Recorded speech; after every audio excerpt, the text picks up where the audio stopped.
Good morning. It's Wednesday, June 19th. Today we celebrate Juneteenth back in 1886. Freedom. All right, I'm reading in Ezekiel, the book of Ezekiel. It's in the Bible, which I would recommend that unless you are an advanced Bible student, you don't go there because it's complicated. Actually, what it is Ezekiel is a prophet, and he is trying his best to describe what he sees. God has shown him a totally supernatural vision, and he can't hardly describe it. He says it has the likeness of this and the likeness of that, but he can't hardly describe it.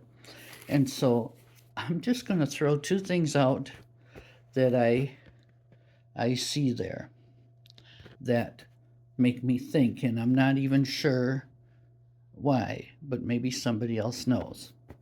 Okay, it said there's these wheels and these type of angel people, angel things. You know, when it comes to saying, describing God, we try to put a human take on it. We try to say, well, we know what this looks like with our eyes, we know what this looks like with what we hear, and so how can we relate this? And he really can't hardly relate what he sees to even human words, but he's trying really hard. And the thing that really stood out to me was it said these wheels, um, they have the spirit in them. And so where the spirit wanted to go, it was in the wheels, and the wheels went, and they made the rest of the whole thing go. And I was thinking that's usually not how it is with us. We with our cars, our wheels don't go first. It's always the engine and whatever else makes a car go, and then the wheels eventually turn. The wheels will not go if the car is not on, because the spirit of the car would be in the engine, right? Well, that's why I thought this was kind of different.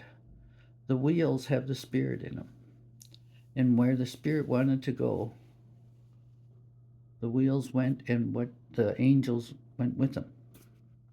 The other thing that stood out to me was and this is all in chapter 1. I haven't even got past chapter 1.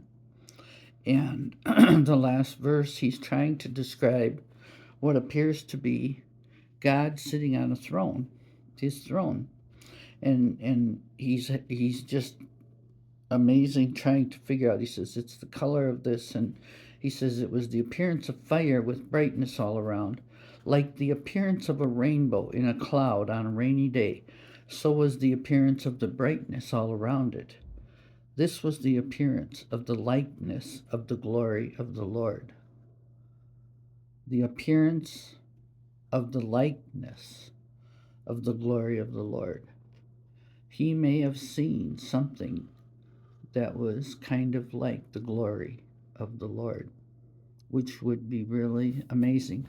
Now, I've watched different TV programs, and they like to compare this to an unidentified flying object encounter, UFO encounter. And they draw pictures of a spaceship and all that, and it kind of makes sense. But at the same time, again, we are putting a human take on what God shows us, and sometimes there are no human words that will ever describe God or anything that He does or anything that we see of Him. Ezekiel saw something special, and he couldn't quite describe it, but he did his best.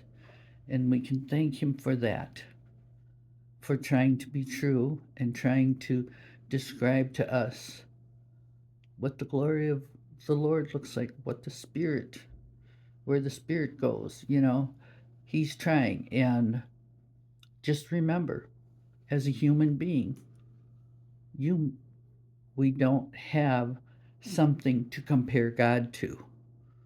There's nothing on earth. We can see what he does. We can see the glory of God in nature and beautiful things that he's created. But that's on earth. And in heaven, it'll be a whole different thing. So, anyway, just something to kind of contemplate. If you're ambitious, you could try to read Ezekiel. If anybody can understand it, send it to me and let me know.